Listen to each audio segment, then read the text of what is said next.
Welcome to the Institute for the Study of Diplomacy's Leaders Series entitled America's Diplomats.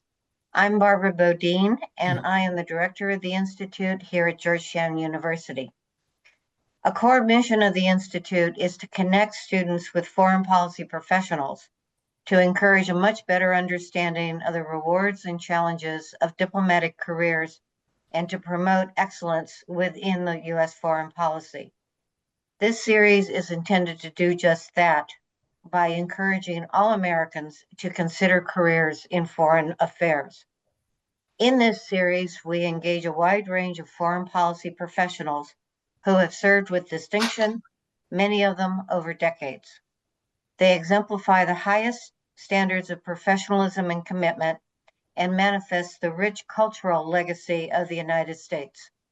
They have served around the world, advancing U.S. national interests and American values and principles, what America stands for, often in the most difficult circumstances. We are proud to collaborate with the Una Chapman Cox Foundation, which is bringing you this session and supports this series as part of their larger project on American diplomacy and the Foreign Service. Our interviews are available in their entirety on America's Diplomats website, and we continue to build our library of currently almost 50 interviews. Today, I am very excited to welcome one of the State Department's most accomplished career diplomats and a colleague and a friend, Ambassador James B. Story, known to his friends as Jimmy. So I'm going to go with Jimmy. From Moncks Corner, South Carolina, and a graduate of the University of South Carolina and Georgetown, Ambassador Story most recently served as Chargé d'Affaires, acting ambassador, in Angola and Sao Tome and Eswatini.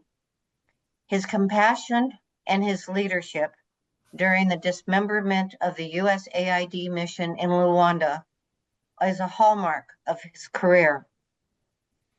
Jimmy, as ambassador to Venezuela, dealt with the Maduro dictatorship firsthand and led his post through the unraveling of U.S.-Venezuelan relations and the establishment of an offshore post in Bogota, Colombia. Before his work in Venezuela, Ambassador Story's services included Brazil, Colombia, Afghanistan, Mexico, Washington, Mozambique, and the United Nations.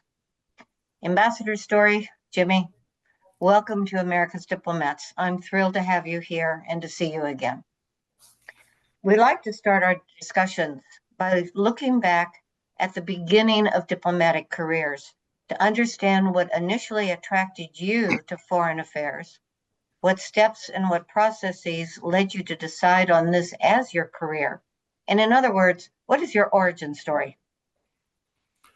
Great. Well, Barbara, thank you so much for having me here today. It's a real pleasure to have this opportunity. And you may be asking, what's this guy from Moncks Corner doing? How did he end up in the foreign policy environment? So exactly our question.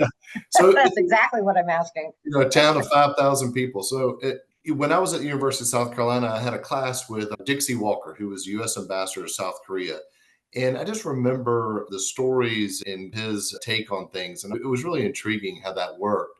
But then I graduated. I went to the University of Costa Rica. And this is pre-internet days. I was down there on a Rotary Fellowship. And I used to read at one of the reading rooms that the embassy had. And on my birthday in 1993, my mother sent me a note saying, enjoy your year abroad. No one will ever pay for you to travel again. As I'm reading that note, I see a sign that said, see the world, join the Foreign Service. And I went home to South Carolina. I went to this quaint institution called the Public Library, learned that Georgetown is the best place to prepare future diplomats, applied to, got into Georgetown, passed the Foreign Service exam, and here I am. Good. I think one thing I've noticed in doing these interviews is how many people, it was one meeting with a Foreign Service person as a lecturer or a teacher, and then often some kind of study abroad where you discover there's an outside world and that you enjoy it. And then you start looking for, how do I keep doing this? Before we get into our other questions, I would like to ask the audience to start thinking about questions and to put them in the Q&A box, and to be sure to add your name and your affiliation. Jimmy, you've served in such varied places over your career. And looking back over your early post, what was a pivotal lesson that you learned, and how did it inform your career going forward? My wife has a motto that started in our first overseas posting in Guadalajara, Mexico, and she kept it on the fridge, and we still have it on our fridge today. And it says, "Bloom where you are planted."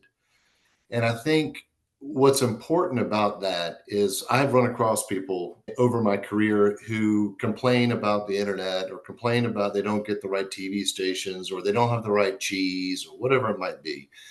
And the whole idea here is that regardless of your job or location or what's going on, you got to be successful and focus in. So for me, the lesson really was, okay, here I am in Afghanistan. I've got an important job.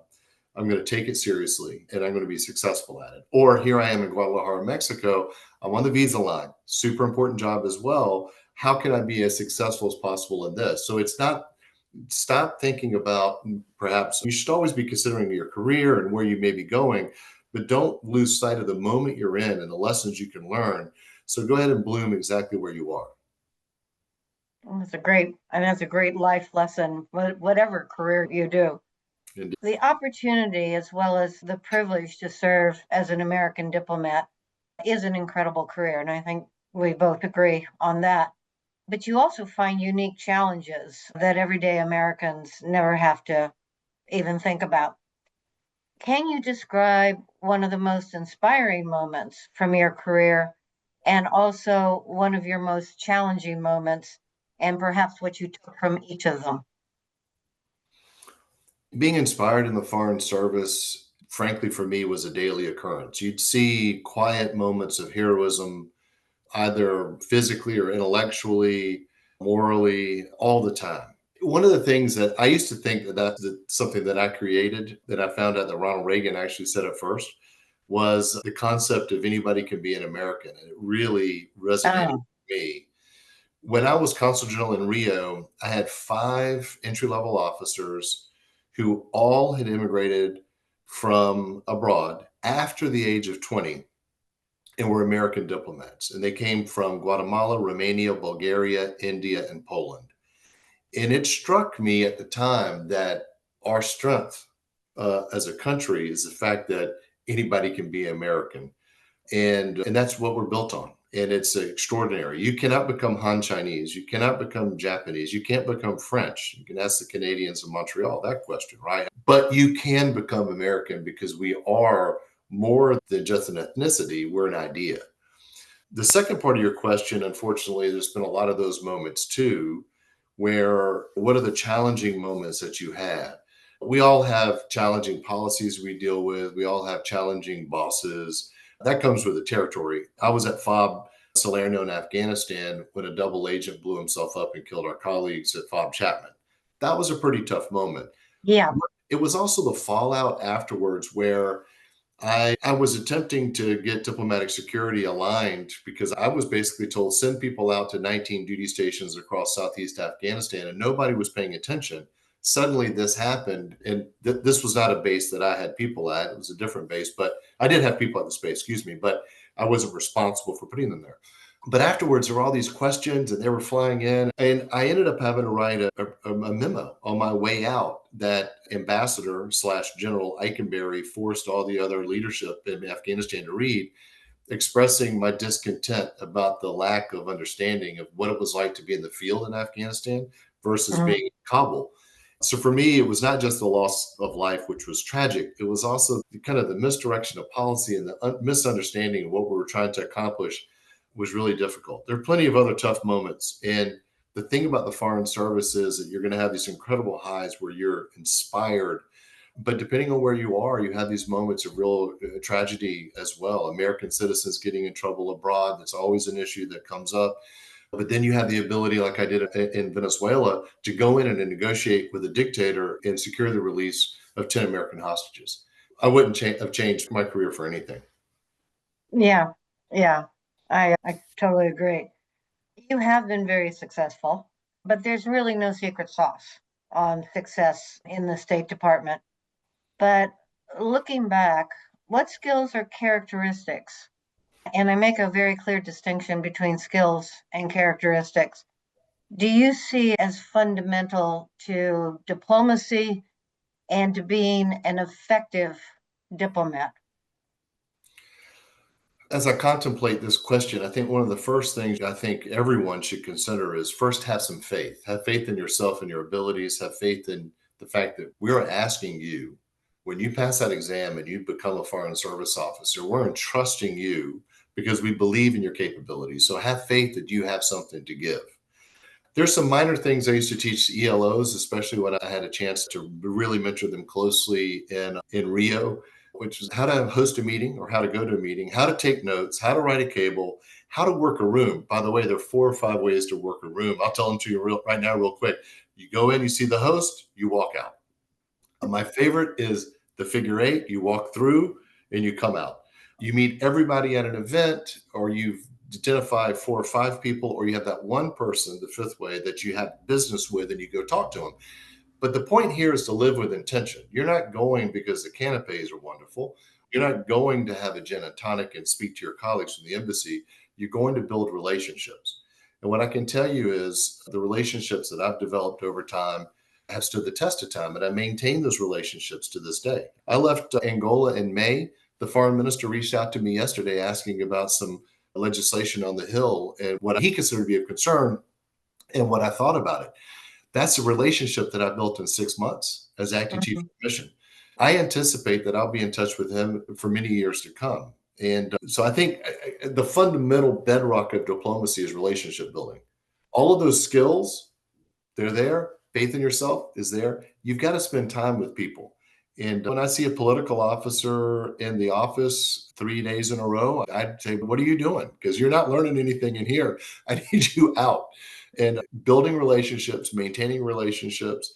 And it's not that you're trying to get something out of anybody, because you are. You're trying to get information, of course, Yeah, eventually. But the extent to which you have a real human connection, you're doing retail diplomacy in addition to the wholesale diplomacy the Department of State has you doing. yeah. I think that relationship building is one of the core skills.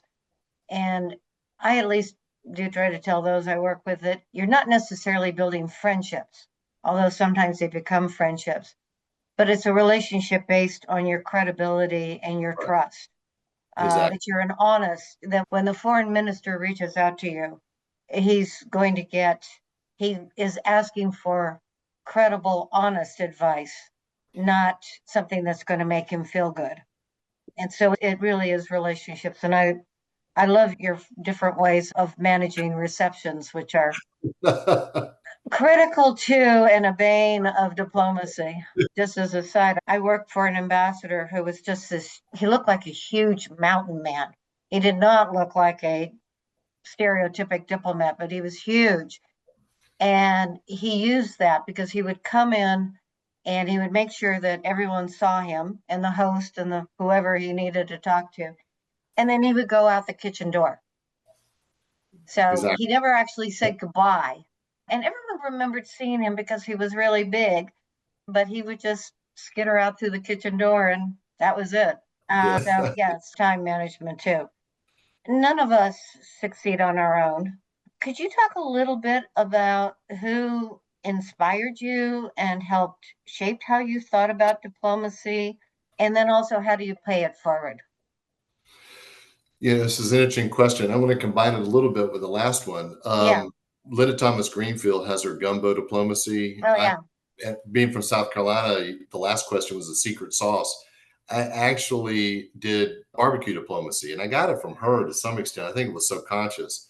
Again, I thought I was doing it on my own. I found out I was not. One year for Christmas, I was in Bogota. And I was running narcotics, and I gave out small jars of Low Country Carolina barbecue sauce that I had made at home.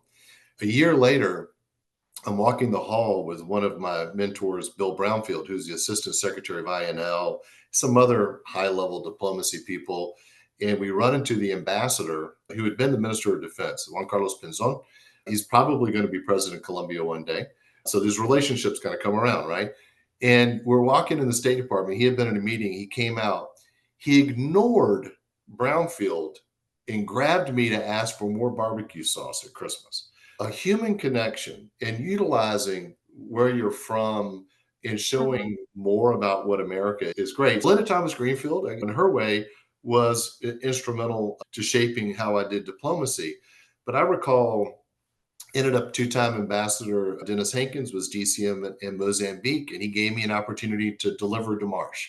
And I still remember thanking him, and the look on his face would that's scut work, but I'm glad you're excited about it.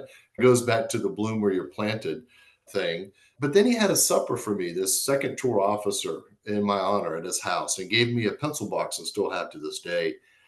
And between him and Mike Howard, who became a three-star general in the Army, he was a colonel in Afghanistan, where I was his civilian co-commander, if you will. How you bring people into an organization and how you say goodbye to them when they leave that organization is extraordinarily important.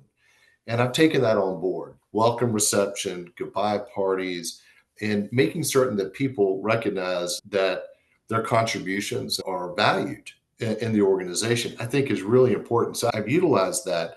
But I've had other mentors, Bill Brownfield, again, who was a career ambassador, Mike McKinley, who was a four-time ambassador, Peru, Colombia, Brazil, and Afghanistan. We served together a lot. To this day, I reach out to them for advice. And what I really appreciated was how they advocated for me. And I recognized that as I got further along in my career, it was incumbent upon me to advocate for others. I'm still, having been retired now 4 months, or whatever it is, I'm still reaching out and doing 360s for people for jobs and advocating for people I know are good officers. And I think that'll never stop. And of course, my strongest advocate has always been my wife. And without her mentorship and partnership, companionship on this path, really be difficult to imagine any success whatsoever. Oh, that's very nice. Yeah, you talk on one theme from your answers so far is that you're very focused on and very attuned to the people in the service. You haven't talked about any policies, you've talked about people continuously. And having worked with you, I know that is your focus. And you've just very graciously talked about the importance of your family as a support system, as a balance system. And all of this to me reinforces that diplomacy is more than a job. It's more than sitting at your desk. Please do not sit at your desk. Please get out there. It's more than a job. It's not 9 to 5. It's not Monday through Friday. If that's what you're looking for, please look elsewhere. It's a lifestyle, and it has its own rewards and challenges because it is a 24/7 lifestyle.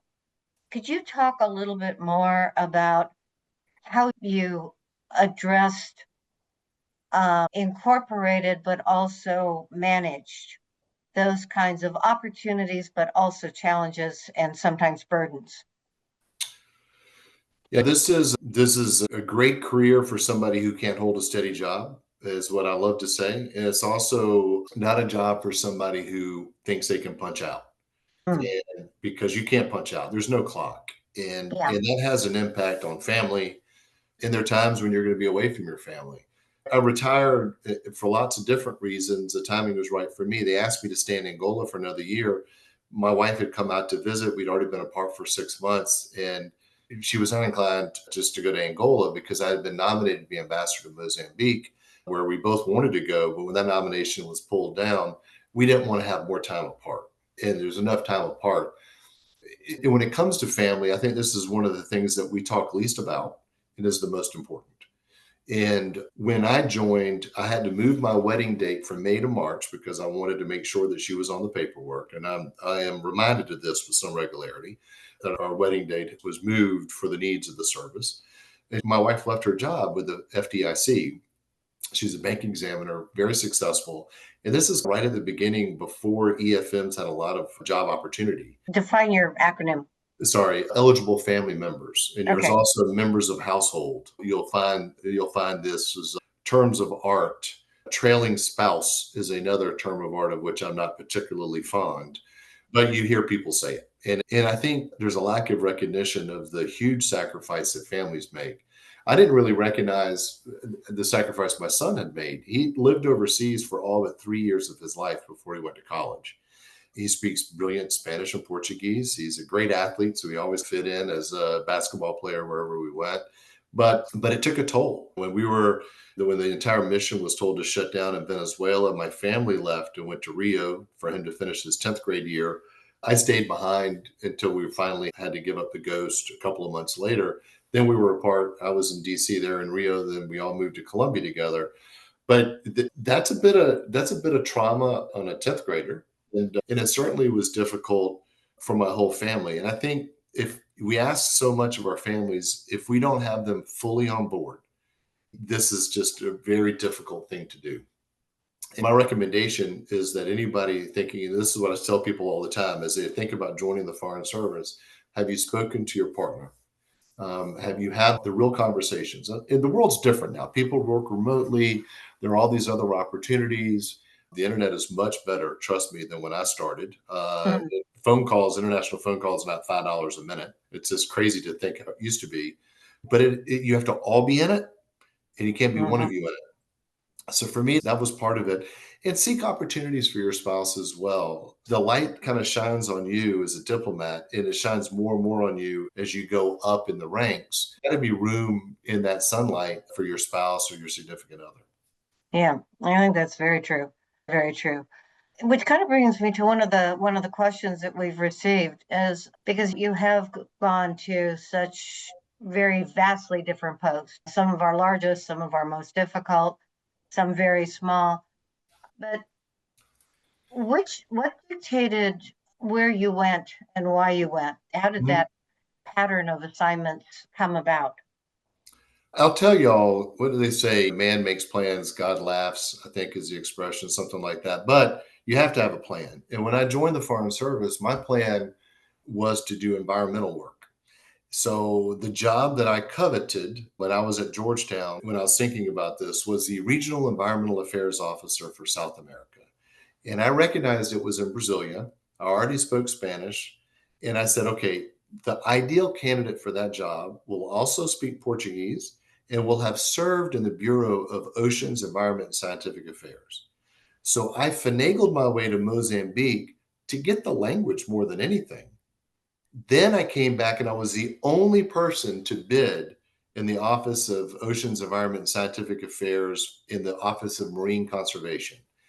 And people around me told me, you're wrecking your career. You need to work on the line. You need to be in the ops center. You need to do all these other things.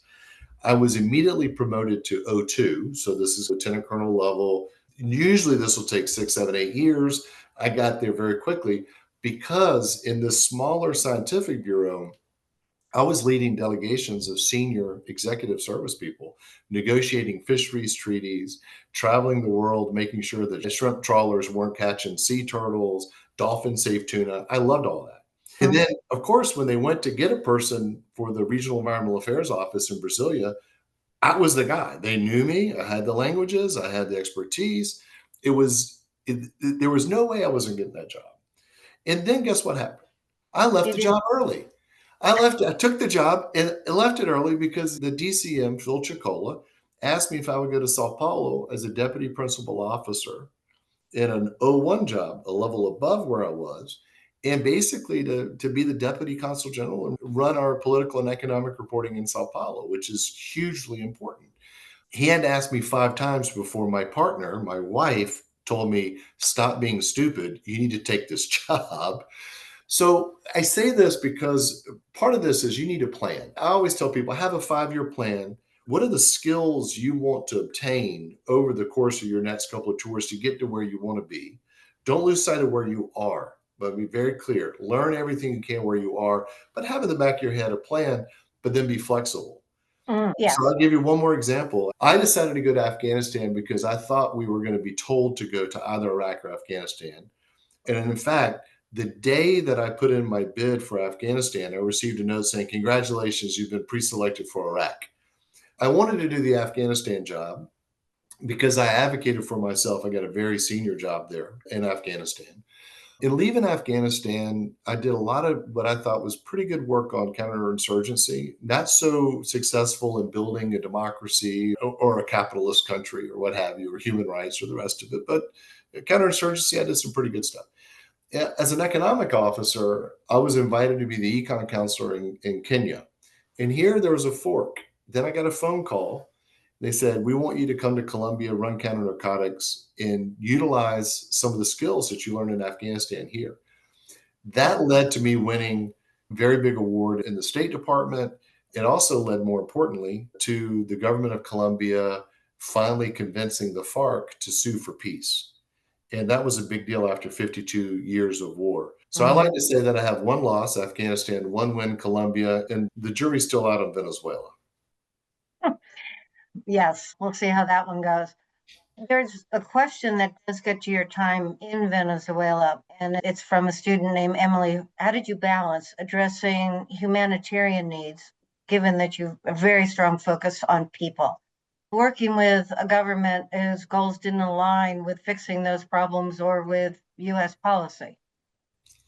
It's a fantastic question, and it was certainly difficult. We had to work around and in spite of the government and not through the government. I'll give you a few examples of how we did that, both on the ground in Venezuela and then later from outside. You may recall in February of 2019, military aircraft coming into Cucuta laden with humanitarian assistance. And I was still in Caracas at the time, because though we had been kicked out by Maduro, I had convinced Secretary Pompeo that if we don't recognize Maduro as a legitimate leadership government, then we shouldn't listen to him. I'll get the families out, but I'm staying here with the Marines and diplomatic security. I had a very close relationship with Secretary Pompeo, and he supported everything we did up until the moment where I had to leave. Part of bringing in that humanitarian assistance to the border, we thought that would create some fissures within the government. And that didn't happen. But while I was on the ground, we also supported very quietly lots of NGOs through various cutouts. In other words, we weren't highlighting that we were doing this. We were being very subtle about it, but we were trying to get people medical supplies that they needed, even using our USAID colleagues. And Alex Sutton was a great colleague of mine there from USAID to get people basic sanitary supplies. It was a really bad period of time when I was there in Venezuela. And when we left Venezuela, the interim government led by interim President Juan Guaido, they were responsible for some money at the Federal Reserve Bank of New York. And we did something that's never been done before. I don't believe we've done it since. He basically, during COVID, we allowed the interim government to get access to that money. And then we turned and put that money into tokens, soft tokens, that then people were able to download and get inside of Venezuela. So they ended up supporting directly something like 60,000 nurses and doctors with $100 a month that they could then go spend in food aid. And that went completely around the financial system, completely around Maduro and company. It was a massive success on a very modest scale, but it had a huge impact for those people that we supported. I'll be very clear. The Maduro regime, the dictatorship there, is a criminal organization masquerading as a government. And they're involved in all kinds of bad things. They have crimes against humanity case against them internationally. There are indicted drug traffickers with the Department of Justice. There's a $50 million reward on Maduro's head. Now, whether or not the current maximum pressure campaign will yield results, who knows? I'm doubtful. But if we put the people first, we've got to figure out a way to help the Venezuelans directly, or we're not going to deal with what people don't recognize and don't talk enough about. This is 9 million Venezuelans have left the country. That's as if 50 million Americans walked away tomorrow. And they're voting with their feet. And that's actually destabilizing for the region. Again, Colombia coming out of civil war. How do you deal with another 3 million people you have to feed and house and get medical care to and education and things of this nature? It's not just the issue of some migrants in the United States, which is important, but it's more, how does this affect the entire region? And until we get them hope, until there's a political fix to the problem, they're going to continue to flee the country. Sorry to go on so long. If you ask about Venezuela, you're going to get me talking. I realize that. Yeah. So I'm going to walk into another one because, again, you're talking about the range of tools that diplomacy uses. And again, it's not just talking to the foreign minister. It's, again, recognizing the people and the dynamics in the country. and you had to oversee the closing of a large and long-standing USAID program in Luanda. How does something like that affect our ability to be effective diplomats and have effective diplomacy?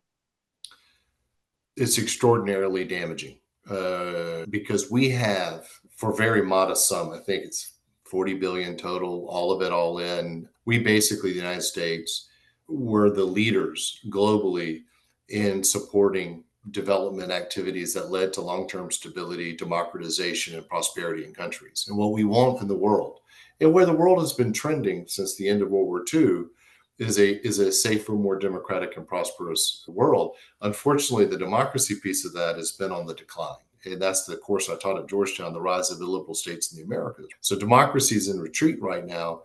And if you're trying to have stable countries with which you can trade, and in the case of Botswana, when I was in Mozambique from 2001 to 3, for every opening they hired in Botswana, they hired 3 people because 2 would die from HIV/AIDS. And it was George Bush that started the President's Emergency Program for AIDS Relief, PEPFAR, that saved tens of millions of lives in Africa. Walking away from that commitment is really damaging. Now, when I was in Eswatini, we had already reached our goal of 95, 95, 95, meaning 95% of people who haven't know it, 95% of those people are getting treatment, and 95% of the people getting treatment are no longer HIV positive. Extraordinary result. And we should have done what we did in Colombia, which is let's start to nationalize the program. So what I did running Plan Colombia in Colombia is started handing over the keys to the helicopters. But you just don't hand them the keys and say good luck. You build institutions to do it. We should have done the same thing with AID with the PEPFAR program. But more largely, every organization can have reform. But you don't reform an organization by destroying it, especially in an area in which we are the world leader. So we're basically saying, okay, China, you have free hand. And our strongest tool against China in Africa, for instance, was our ability to provide this kind of programming that the Chinese just don't do. And we gave it away. And when you give away your strength, it certainly has a negative impact on your ability to do diplomacy. Yeah. One of the very good questions that popped up, because we are in a time of change and changes in how we deal with the world and manage our relations. For students and others who are looking for global public service, what are some of the alternative ways that they can use their skills, their talents, their commitment, their passions to work in global public service, but perhaps not in career diplomacy, at least for a while? There are a couple of different thoughts I have on this. And I have been mentoring a number of students, both from Georgetown and other institutions where I've spoken in the past. I was just at Tulane last week, for instance, speaking at a forum, and I'm speaking to some students. They are interested in this career path. Not every president, I think I served 5 presidents and 10 secretaries of state, something like this. I haven't always agreed with all of the policies. The good news is, as a relatively junior officer, when you join, you don't own it. When you get to be people like Barbara and myself, you do. I was the guy on the telephone with the foreign minister of Angola and the foreign minister of Sao Tome Principe saying, please vote against Ukraine in the United Nations. I didn't agree with that. I did it because it was my job. I don't think I did it lustily, let's say. I was a bit more reserved. Generally speaking, through my career, my job is optionality for decision makers in Washington. Give them as many options as possible. And as soon as the decision is made, I carry it out.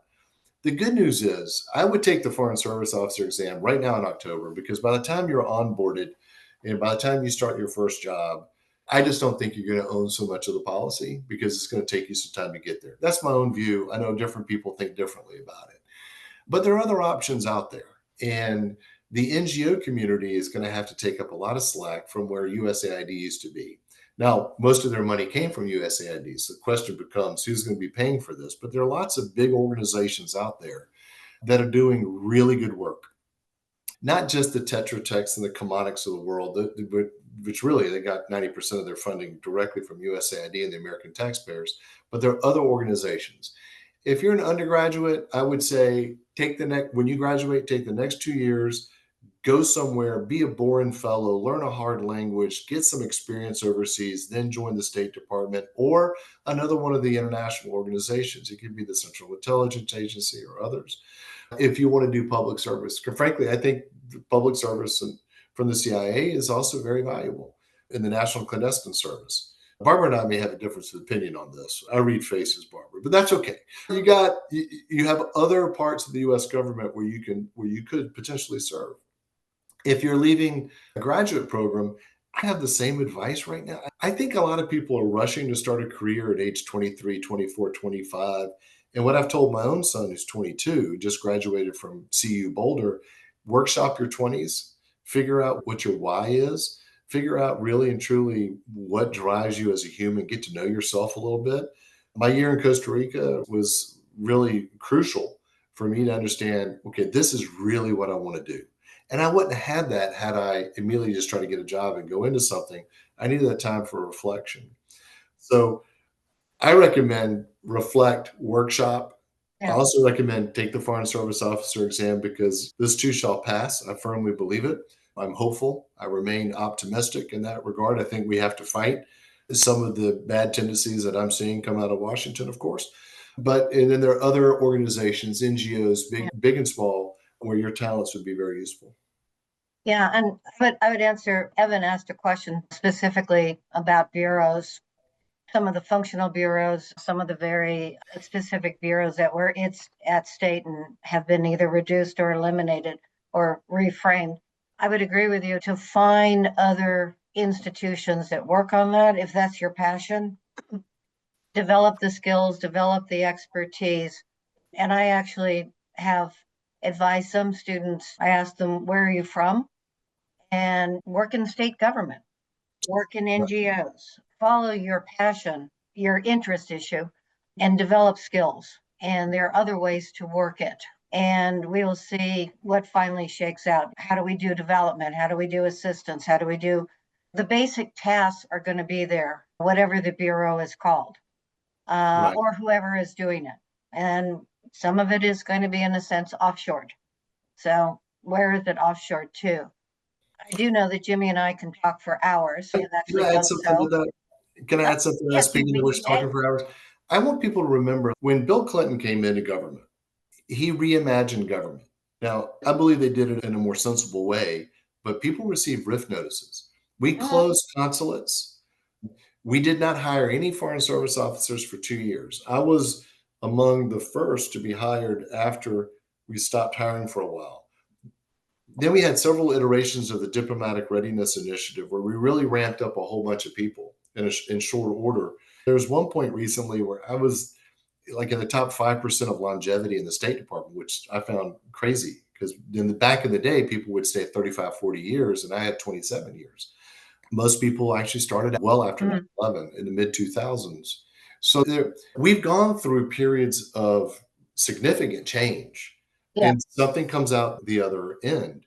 The stuff that concerns me is applauding Bukele in El Salvador for changing the constitution to run for unlimited numbers of times and then deciding we're not going to have an opinion on the elections of other countries. Yeah. And the rank obvious politicization of the Human Rights Report as well, utilizing tariffs against countries because you don't like decisions their Supreme Court make. That's Brazil example. But remember, we've gone through periods of change in the past. And that was Bill Clinton, a Democrat, although I say he was the last real Republican elected president of the United States, but he was a Democrat. And now we're going through a different period. The role of democracy, the role of human rights, the role of economic development and trade, they're not going anywhere because globalization is not going anywhere. Sorry, Barbara. I did exactly what you said I would do, which is just drone on about something. But No, but I think it's a very good point for those listening that the State Department, I go back even further than Jimmy. So many, we add and subtract bureaus all the time based on need. The Counterterrorism Bureau was not even established till 1990. The Human Rights Bureau goes back to Jimmy Carter. CSO, Conflict Stabilization and Organization, is Iraq, Afghanistan. And so bureaus are created and then sometimes disestablished based on what are the needs. What are the issues? Having gone through seeing a lot of these times when we have contracted and expanded, times when diplomacy seems to be center and where it seems to be secondary, we go through those regularly.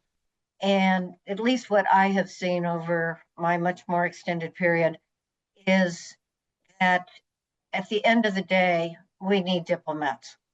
We need people on the ground who understand, who see, who are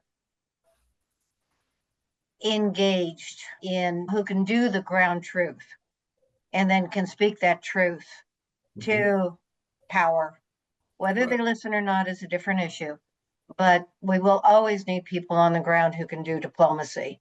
What the functional skill is may change. And so while we are definitely in a time of change and we are definitely reimagining how we deal with the world, we are not going to totally disengage. We cannot disengage. And to the extent that we are engaged, we need people on the ground.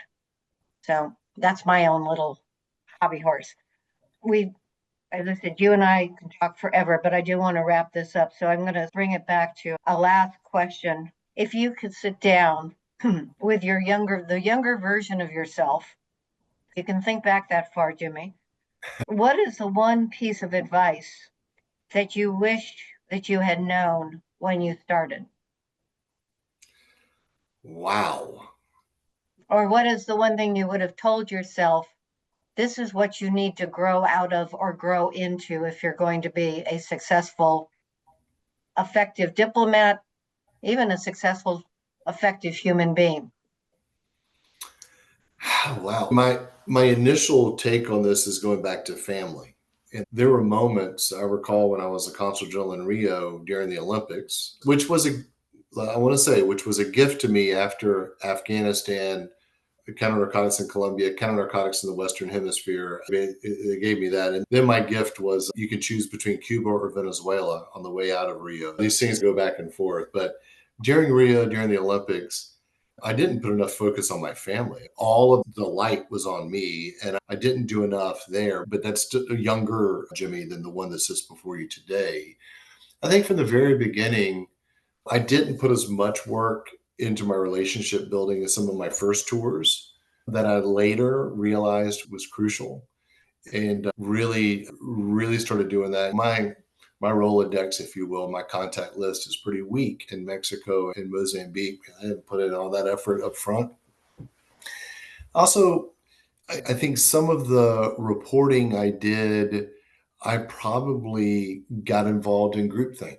And that is a dangerous place to be. And I'm seeing that right now on a much larger scale with our federal government.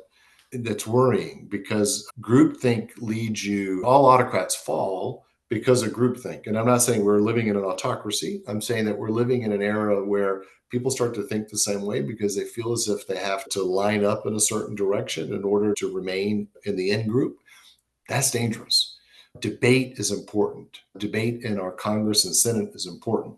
And there were times, I believe, where I knew what the answer Washington wanted was, and I probably wrote to the answer instead of writing in a way that brought in new thinking and new options. Perhaps this is a tough question, Barbara. I'm really struggling with it because you're trying to go back now 28 years and put my finger on who I was. We all evolve. And I'm certainly a more evolved, complete human than I was at the beginning. But I don't know how much I would change about how I did my Mhm. career. One of the pieces of advice Tom Shannon gave me early on was run to daylight. So when everybody Mm, told me, you're a smart guy, you're a personable guy, why aren't you working on the secretary's detail mm, line or something? Why are you doing OES? I'm like, because that's my passion. That's what I want mm, to do. That's what drives me. That's where I thrive. And I did a good job because I was passionate about it. There are a lot of people I see flame out in diplomacy because they take jobs or go to places they feel are necessary for career enhancement. That's not how you should live your life. Regardless if you're a diplomat or not, comparison is a thief of joy. Thinking about tomorrow at the expense of today is a recipe for long term heartache as well, or dwelling in the past for that matter. So I feel as if during my career, I actually ran to daylight. Uh, mm. always. And I highly recommend you all do the same. What are you passionate about? If you're passionate about democracy, human rights, and labor, okay, we don't have a bureau. That's okay. Do your reporting in that area. You're a political Mhm. officer. Write about the labor movement. Write about how human rights either being affected by economics or whatever it might be. You can still be a very effective advocate for what your passions are. And I often say this, and I'll stop here, Barbara, I promise. I used to play classical piano as a young guy and also played some jazz. I wasn't particularly good at either. Don't let me oversell it. I was good enough to open up church services and do some little high school jazz band thing. But the difference, when I say diplomacy is jazz, it's not classical. And what I loved about being a diplomat and what is you're only really constrained. There's some constraints here, but your ability to think and create within those constraints is just really unlimited. And that's the exciting part about being an American diplomat, having the bully pulpit, being the indispensable nation. I hope you remain that way. And then being creative and coming up with new solutions. And that's Yeah, jazz. That's yeah. jazz. And that's fun. I think that is a wonderful point to end on. I hadn't ever put it in quite those terms, but I will probably be borrowing it now. Is because to be good at jazz, you have to really know your instrument. You have to really know your team. You need Mhm. to know where the music is going, and then you have to have the courage and the talent to do the jazz riff. That's right. And it takes creativity, it takes talent, it takes practice, it takes knowing your business, and then heading out. I hope that we have encouraged a whole bunch of jazz musicians as public servants because we need the jazz. We need the jazz. I hope that I have been able to at least touch on all of the various questions that you in the audience have put forward. And I want to thank Jimmy so much for sharing his insights and Molly, you're quite welcome. Thank you very much. I just got a thank you note from one of the audience. Awesome. And please, if you have enjoyed this, we will have it up online shortly. But also take a look at the other interviews that we have on our library and hear more stories of inspiration and commitment from people who have chosen this lifestyle and come out of it still enthusiastic about it. So, Jimmy, thank you. Audience, thank you so much for being a part of this, and we will see you next month. Excellent. Thank you And so much, Jimmy, Paul. I'll see you in Washington. See you soon. Bye, everybody. Thank you.